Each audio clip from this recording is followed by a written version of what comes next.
Vous écoutez Un pasteur vous répond, le podcast de Florent Varac, qui vous aide à mieux comprendre la Bible, une question à la fois. La question de ce podcast est la suivante. Bonjour Florent, merci pour tes podcasts qui sont à la fois accessibles et profonds. Voilà ma question, y a-t-il une différence entre la présence de Dieu de tous les jours, telle que nous le promet Jésus en Matthieu 28, 20, et la présence manifeste de Dieu, telle que 2 Chroniques 5, 13 peut la représenter? J'ai entendu un enseignement disant que même si Dieu est présent tout le temps, il manifeste sa présence seulement si on le cherche. D'un côté, je n'aime pas trop l'idée qu'il y ait besoin d'un effort humain pour que Dieu manifeste sa présence. D'un autre côté, je me dis que, comme dans toute relation, on ne peut rien vivre avec l'autre personne si on ne désire vivre quelque chose dans cette relation. Merci. Écoute, merci pour ta question. C'est une très belle question qui touche à la doctrine de Dieu, et tout ce qui touche à la doctrine de Dieu mérite notre attention et notre perception et notre finesse. Alors, je te cite 2 versets que l'on va lire. On a Matthieu 28, 20 où Jésus parle à ses disciples et il dit « Voici, je suis avec vous tous les jours jusqu'à la fin du monde ». Affirmation de sa présence. Et puis on a 2 Chroniques 5, 14, les sacrificateurs qui ne peuvent pas rentrer pour faire le service dans le tabernacle. Pourquoi? Parce que la présence de Dieu s'y manifeste. Le verset nous dit qu'à la gloire de l'Éternel remplissait la maison de Dieu. Alors dans ce podcast, on va parler de l'omniprésence de Dieu et deuxièmement de sa manifestation. C'est 2 choses qu'il faut distinguer. Et puis on va parler de la présence de Dieu dans la vie du disciple et enfin de la question de la fluctuation de sa présence. Ça dépend de quoi la présence de Dieu dans le disciple. Alors, vis-à-vis de l'omniprésence, les textes sont clairs et abondants. On a le psaume 139 qui nous dit à partir du verset 7 « Où irai-je loin de ton esprit? Où fuirai-je loin de ta face? Si je monte aux cieux, tu y es. Si je me couche au séjour des morts, t'y voilà. Si je prends les ailes de l'aurore et que j'aille demeurer au-delà de la mer, là aussi ta main me conduira et ta droite me saisira. » 1 Roi 8, 27, Salomon s'exclame « Voici que les cieux et les cieux des cieux ne peuvent te contenir, combien moins cette maison que je t'ai bâtie. » Et puis Jérémie chapitre 23 dit « Ne suis-je un Dieu que de près? Ne suis-je pas aussi un Dieu de loin? Quelqu'un se cachera-t-il dans un lieu caché sans que je le voie? Est-ce que je ne remplis pas, moi, les cieux et la terre ?» Et tout ceci nous montre que nous avons un Dieu qui est présent de partout. Ceci dit, il ne faut pas se représenter l'omniprésence de Dieu comme une présence volumétrique. Dieu ne remplit pas l'univers comme l'eau remplit une bouteille.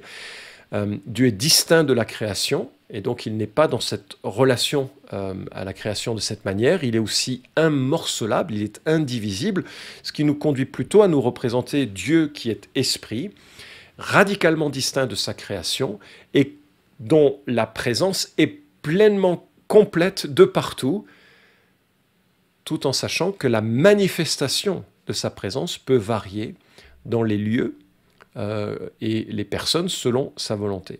Et donc on va distinguer maintenant, d'un côté, sa présence, omniprésence, avec les manifestations de sa présence. Par exemple, nous avons en Isaïe chapitre 6, Isaïe qui voit Dieu sur un trône très élevé. Probablement le Christ préincarné. Alors il est sur le trône ou il est omniprésent? Il est omniprésent, mais il manifeste sa présence de façon particulière. Alors quand on regarde les manières dont Dieu se rend présent au monde, on voit qu'il se rend visible soit pour une bénédiction, soit pour un jugement, ou soit pour manifester le soutien de la création. Hébreux chapitre 1 nous montre que Christ, il soutient toute chose par sa parole puissante. Et c'est une activité actuelle. Donc sa présence se manifeste en soutenant la création. Jusqu'au jour du jugement où les cieux seront réduits à néant avant de créer de nouveaux cieux, Dieu soutient ce qui se passe. Lorsque nous prions le Notre Père qui est aux cieux, nous prions un Dieu qui est dans les cieux, dont la manifestation de sa présence est différente dans la manifestation de sa présence sur terre. Alors, Grudem note, à d'autres moments, Dieu n'est ni présent pour punir ni pour bénir, mais simplement pour soutenir ou maintenir l'univers existant et fonctionnant de la manière dont il a voulu qu'il fonctionne. En ce sens, la nature divine du Christ est partout présente. Il est avant toute chose, et en lui, toutes choses se tiennent, Colossiens 1,17. L'auteur de l'Épître aux Hébreux dit de Dieu, le Fils, qu'il soutient continuellement l'univers par sa parole de puissance.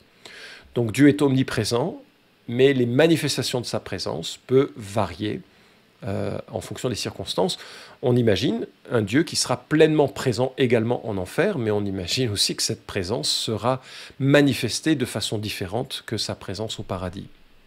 Maintenant, regardons sa présence dans nos vies, et je crois qu'il faut faire la distinction entre sa présence radicale, absolue dans la vie du chrétien, qui est indépendante de notre volonté parce qu'elle fait partie de la nouvelle alliance, de la manifestation de sa présence dans nos vies qui peut nous conduire à certaines choses. Alors j'aimerais regarder d'abord la présence de Dieu dans nos vies, cette présence qui est inconditionnelle et qui ne dépend pas de ce que nous le cherchions ou non, et qui est l'accomplissement d'une prophétie de l'Ancien Testament. Ézéchiel 36 nous dit « Je vous donnerai un cœur nouveau et je mettrai en vous un esprit nouveau. J'ôterai de votre chair le cœur de pierre et je vous donnerai un cœur de chair. Je mettrai mon esprit en vous et je ferai que vous suiviez mes prescriptions et que vous observiez et pratiquiez mes ordonnances. » Et nous avons là dans ce texte l'annonce qu'un jour Dieu ferait de ses enfants sa demeure. Une réalité que Jésus va souligner. Jean 14, 17 parle de l'esprit que le monde ne peut pas recevoir parce qu'il ne le voit pas et ne le connaît pas. Mais vous, dit-il à ses disciples, vous le connaissez parce qu'il demeure près de vous et qu'il sera en vous. Avec Actes chapitre 2, le Saint-Esprit va venir habiter l'ensemble des rachetés. Romains 8, 9 nous dit que si quelqu'un n'a pas l'Esprit de Christ, il ne lui appartient pas. 1 Corinthiens 3, 16 nous dit que nous sommes le temple de Dieu et que l'Esprit de Dieu habite en nous. Et puis Colossiens le dit de façon tellement encourageante, Christ en vous, l'espérance de la gloire. Lorsque quelqu'un naît de nouveau, il reçoit la présence de Dieu. C'est d'ailleurs ce qui est rendu possible par le baptême du Saint-Esprit, le baptême du Saint-Esprit qui plonge l'ensemble des rachetés dans un même corps, nous dit 1 Corinthiens 12, 13, fait que nous sommes scellés de Dieu, nous sommes scellés du Saint-Esprit, Dieu vit en nous, sinon nous ne sommes pas des disciples de Christ véritablement, Dieu vit en nous et sa présence est assurée, définitive. Nous sommes devenus des enfants de Dieu et de la même manière que notre citoyenneté ne peut être, est céleste et ne peut être révoquée, de la même manière la présence de Dieu est toujours une constante. Mais cette manifestation de sa présence peut varier d'un disciple à l'autre. C'est d'ailleurs aussi en partie pourquoi une semence identique, celle de l'Évangile, peut donner dans la vie d'un disciple 30 graines, un autre 60, un autre 90. C'est pas ça qui compte. Le fait, c'est que de mettre à profit la grâce qui nous a été confiée dans les circonstances que nous avons, et certains plus que d'autres, en fonction de la souveraineté de Dieu et de notre propre cheminement avec lui. Mais regardez en quel endroit nous pouvons vivre une manifestation particulière de la présence de Dieu. Premièrement, il y a la manifestation des dons spirituels. 1 Corinthiens 12, 7 nous dit « À chacun la manifestation de l'Esprit est donnée pour l'utilité commune ». Et là, on peut être à un moment donné saisi par le Saint-Esprit pour réaliser un service que nous n'imaginions pas réaliser auparavant. Et il y a une sorte d'afflux de Dieu dans nos vies pour manifester sa présence et rendre service au corps du Christ. Deuxièmement, il peut y avoir une manifestation de sa présence avec le fruit de l'esprit. Galates 5, 22, le fruit de l'esprit, c'est l'amour, la joie, la paix, la patience, etc. Il y a tout un processus de maturation qu'on aimerait plus rapide, en tout cas que j'aimerais plus rapide dans ma vie, qui nous fait ressembler à Jésus. Et ce processus vient de cette fréquentation de Dieu, et Dieu va manifester sa présence en nous faisant ressembler à Jésus. C'est d'ailleurs, bien au-delà du don, la plus belle marque d'un disciple de Christ, c'est qu'il ressemble à Jésus par le fruit de l'esprit qu'il manifeste.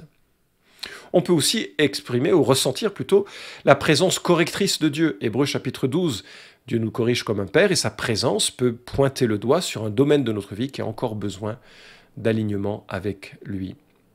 On a quelque chose de très qui exprime très bien cette réalité avec Éphésiens chapitre 5 à partir du verset 17 où nous disons, Dieu nous enjoint à comprendre la volonté du Seigneur. Au verset 18, « Ne vous enivrez pas de vin, c'est de la débauche, mais soyez remplis de l'esprit, entretenez-vous par des psaumes, des hymnes et des cantiques spirituels, chantez et célébrez le Seigneur de tout votre cœur. Rendez toujours grâce pour tout à Dieu le Père au nom de notre Seigneur Jésus-Christ. Soumettez-vous les uns les autres dans la crainte de Christ. » Une exhortation très ecclésiale, où d'un côté, il nous est dit de ne pas nous enivrer de vin. Pourquoi? Parce que le vin, finalement, il va nous contrôler et va sortir toutes les inhibitions que nous mettons en place pour éviter que l'être pécheur que nous sommes s'exprime pleinement. Et à la place, Dieu nous demande d'être contrôlé par le Saint-Esprit. C'est ça l'idée d'être rempli du Saint-Esprit. C'est pas d'être rempli comme une sorte de volume, mais d'être davantage contrôlé par l'Esprit. Ne pas se laisser manifester les choses de son cœur comme ça, mais au contraire d'être contrôlé par le Saint-Esprit. Et le verbe original est au passif, ce qui montre que Dieu a vraiment toute l'intention de nous contrôler par son Esprit Saint. C'est à nous de lui laisser la place. Et nous voyons qu'il y a un élément auquel nous contribuons par le fait de s'entretenir par des psaumes, des hymnes, le fait de rendre grâce toujours, d'avoir cette disposition ouverte à la providence de Dieu dans nos vies et d'être reconnaissant, et le fait de se soumettre les uns aux autres dans la crainte de Christ. On est là dans un contexte ecclésial qu'il ne faut pas abandonner et où nous allons nous encourager les uns les autres à marcher avec le Seigneur. C'est l'intention de Dieu de nous remplir de son esprit, de nous contrôler, et effectivement, il y a une part qui est nôtre pour cela. Il n'y a pas une part qui est nôtre pour que Dieu soit en nous, parce que ça, c'est dépendant de l'œuvre du Christ. Il fait sa demeure en nous. Nous sommes devenus ses enfants. Il fait sa demeure en nous. Ça, c'est le salut. Mais cette demeure peut se manifester, sa présence peut se manifester différemment. Et effectivement, nous avons notre rôle à jouer. Je ne pense pas que ce soit la question de rechercher sa présence, même si ça fait partie du panel de communier avec lui. Alors, j'espère que ça a été éclairant et que quelque part, tu bénéficies de la présence de Dieu parce que tu as confiance dans ce que le Christ a fait dans ta vie. Et puis c'est vrai, il peut y avoir des moments où Dieu va te saisir par son Esprit Saint. Henri Blocher différencie deux aspects de cette plénitude de Dieu. Il parle du verbe pimplémi, pour la plénitude soudaine qui serait un afflux d'énergie spirituelle au service de la parole, de pléroô, qui serait la plénitude durable, qui est une imprégnation, une saturation du caractère chrétien, une sorte de plénitude du Saint-Esprit. Je cite ici un article de 1971 dans la revue Ictus. Et donc, vraiment, le Saint-Esprit peut à un moment donné manifester sa présence, mais premièrement, il faut que l'on soit né de nouveau. J'espère que c'est ton cas, j'espère que c'est le cas de tous ceux qui écoutent ce podcast, qui réalisent que Dieu n'est pas un Dieu d'une religion, d'un temple, d'une église, d'une confession chrétienne, mais il est celui qui regarde nos vies avec sérieux et solennité. Nous avons péché, nous avons offensé son nom, nous sommes éloignés de lui, et par la croix, par son sacrifice à la croix, nous avons accès à un plein pardon qui peut nous placer dans une communion, une relation avec lui, parce qu'il fait de nous sa demeure. Ceci dit, il y a tout un ensemble de disciplines de vie chrétienne qui vont structurer, fortifier et encourager les manifestations de sa présence, dont notamment la méditation quotidienne de sa parole, que ce soit un verset, que ce soit 4 chapitres de la Bible, mais qui a cette notion, je vais être en communion avec un Dieu qui s'est révélé par l'Écriture. Par la prière, je vais exprimer la reconnaissance, la joie, je vais connecter le bon kebab que je mange avec la bienveillance de Dieu, les œufs sur le plat, la beauté des relations humaines, le travail que je peux réaliser. Je vais connecter toute la providence de Dieu avec cette reconnaissance. Je vais aussi reconnaître le bienfait de la vie de l'Église avec la louange qui va m'instruire, où je vais pouvoir instruire les uns et les autres par la prière. Je vais être exposé à la parole de Dieu et réorienter mon chemin par la repentance, par l'encouragement à marcher dans l'alliance de Dieu. Il y a toute une série d'expressions de notre vie avec Dieu qui peut prendre plusieurs chemins, du lundi au dimanche, et qui vont fortifier la manifestation de la présence de Dieu dans nos vies. Une chose est certaine, il n'y a aucun endroit que Dieu ne connaît pas, aucun recoin de notre vie que Dieu ne voit pas. Et même si on se retire du monde, Dieu y est. Même si on se retire dans sa chambre, Dieu y est. Même si on se retire dans son propre cœur, Dieu y est. Dieu voit l'intégralité de ce qui se passe dans nos pensées et dans notre vie. Et il est aussi celui qui veut nous secourir dans les difficultés que nous pouvons avoir, dans les plus intimes expressions à la fois nos péchés, nos craintes, de nos difficultés. Voilà, j'espère avoir répondu à ta question. Cet épisode vous a édifié? Alors merci de le liker ou de le partager pour que d'autres puissent en profiter. Pensez aussi à vous abonner à la chaîne d'Un Pasteur vous répond pour ne manquer aucun des prochains épisodes. Enfin, si vous avez une question à poser à Florent Varac, écrivez-lui directement sur contact@toutpoursagloire.com.